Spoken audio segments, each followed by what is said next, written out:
Let me tell you something right now, and I need every single one of you to stop what you're doing, because what happened to Randy Orton is one of the most disrespectful, jaw-dropping, ego-shattering moments in professional wrestling history, and the man who did it. It wasn't a world champion. It wasn't a Hall of Famer. It wasn't even somebody the internet gave a shot. It was Matt Cardona, the guy they called the internet champion, the guy they laughed at when he left WWE, the guy they said was done. And he picked up a microphone not to speak, not to cut a promo, but to put Randy Orton on the mat and silence the voices in his head, permanently. So if you think this is just another wrestling video, click off right now. Because what we're breaking down today is going to make your blood boil, your jaw drop, and your fingers fly straight to that comment section. Now before we even get into what happened, we have to understand the size of this moment. Because context is everything in professional wrestling. Randy Orton, the Viper, the Legend Killer. A 14-time world champion, a man who has made careers and ended them in the same breath, a man who has RKO'd John Cena, Triple H, Edge, and just about every single person who has ever laced up a pair of boots, a man so dangerous, so calculated, so cerebral that they gave him a theme song about voices in his head, and it worked, because Randy Orton doesn't just wrestle, he haunts people, he gets in their minds, he makes them question everything. Those voices? They're not just a song, they're a character trait. They represent the darkness inside Randy Orton that has made him one of the most compelling, terrifying, and beloved figures in the history of this business. And then there's Matt Cardona. Now look, I'm going to say something and some of you are not going to like it. Matt Cardona is one of the most underrated, most overlooked, most disrespected professional wrestlers of the last decade. Period. Full stop. When he was in WWE as Zack Ryder, they buried him. They took a man who connected with the fans on a genuine level, who built his own fan base from scratch on YouTube before YouTube was even a wrestling platform, and they buried him under catering. They gave him the Intercontinental Championship on WrestleMania weekend and then stripped him of the dignity that should have come with it almost immediately. But here's what they didn't account for: Matt Cardona is built different. When they pushed him out the door, he didn't fold. He went to the independents, he went to GCW, he went to Impact, he went everywhere they told him he couldn't go, and he thrived. He became the death match king. The man who used to appeal to the internet fans became the man who walked through fire, glass, and barbed wire to prove a point. He developed an ego, a heel persona, a chip on his shoulder the size of Madison Square Garden, and he wore it with pride. So when you put Matt Cardona in the same orbit as Randy Orton, most people would say respectfully that Randy Orton is on another planet, a different galaxy, an entirely different tier of professional wrestling royalty. Most people would be wrong to sleep on what Cardona was capable of doing. Segment 2: The moment, what actually happened. Now let's talk about the moment.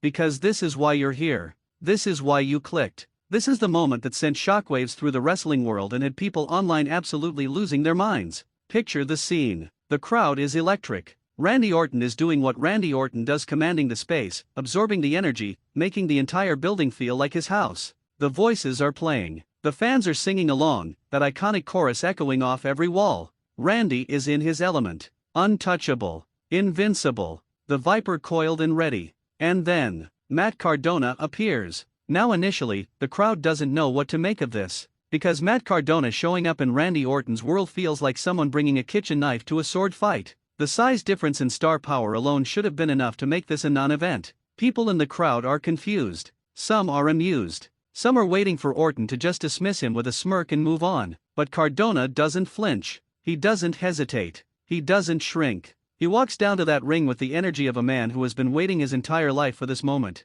And in his hand, not a title belt, not a weapon, not a signature prop, but a microphone. And here's where it gets absolutely unhinged. Cardona doesn't use that microphone to cut a promo. He doesn't start talking. He doesn't challenge Orton verbally. Instead, in one of the most calculated, cold-blooded, statement-making moves in recent memory, he winds up and lays Randy Orton out with that microphone. A hard, deliberate, brutal shot that drops the Viper right there in the middle of the ring. The crowd goes silent. Because nobody saw that coming. And as Randy Orton is on the mat, trying to figure out what planet he just landed on, Cardona stands over him and does something that makes this moment go from shocking to iconic. He leans down. He gets right in Orton's ear. And in a voice cold enough to freeze the entire arena, he says, "I just silenced your voices." Segment 3: The psychological warfare. Let's unpack that, because that line is more loaded than any move Randy Orton has ever hit. The voices in my head motif has been central to Randy Orton's character for years. It's not just a song, it's his psychology. It's the explanation for why he snaps,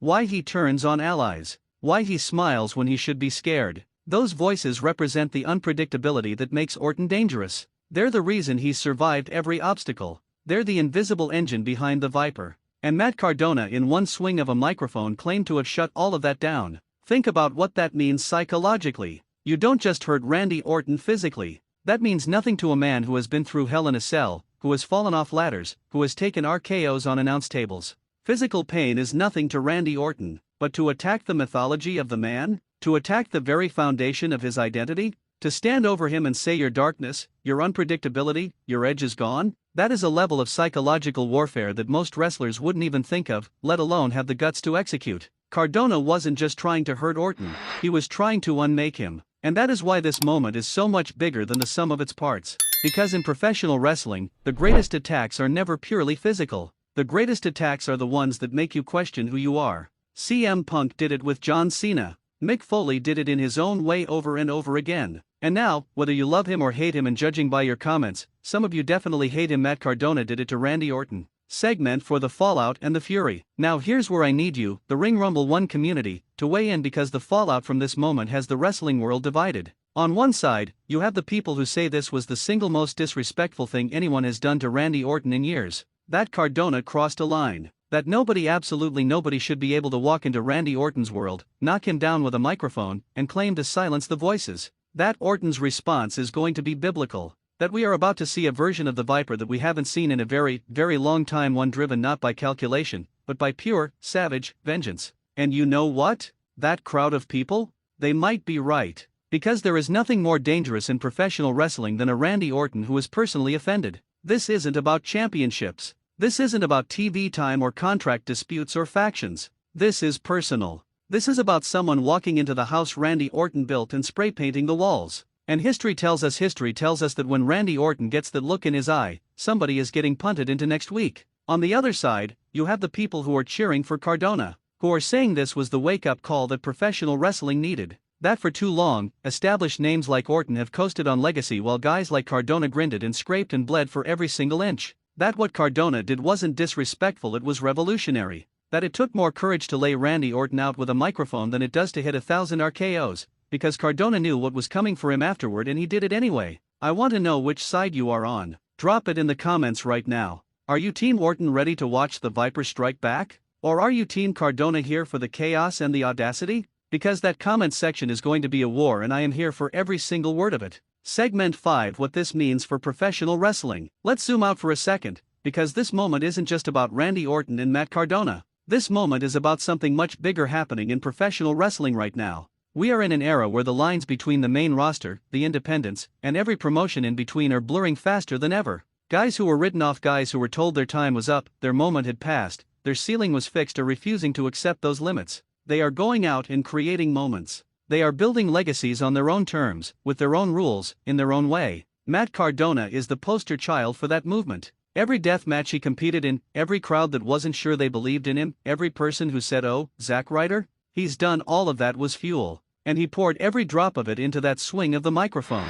This is the new professional wrestling. And whether the old guard is ready or not, whether Randy Orton is ready or not, the challengers are here. They are hungry. They are fearless. And they are absolutely willing to silence your voices to make their point. Closing the call to action. So here's where we land, Ring Rumble 1 family. Matt Cardona laid Randy Orton down. He silenced the voices. He stood over one of the greatest of all time and made a statement that the wrestling world will be talking about for a very, very long time. But this story? It is far from over. Because you do not silence Randy Orton. You do not take those voices away and walk away clean. The Viper is going to uncoil. And when he does, Matt Cardona better have more than a microphone ready. I need you to do 3 things right now. Like this video if Cardona's moment genuinely shocked you. Share this video with every wrestling fan you know, because they need to be part of this conversation. And comment below, tell me, does Randy Orton come back harder than ever and destroy Cardona? Or has the Viper finally met someone crazy enough to silence him for good? This is Ring Rumble 1. We don't do quiet. We don't do safe. And we are just getting started. See you in the next one.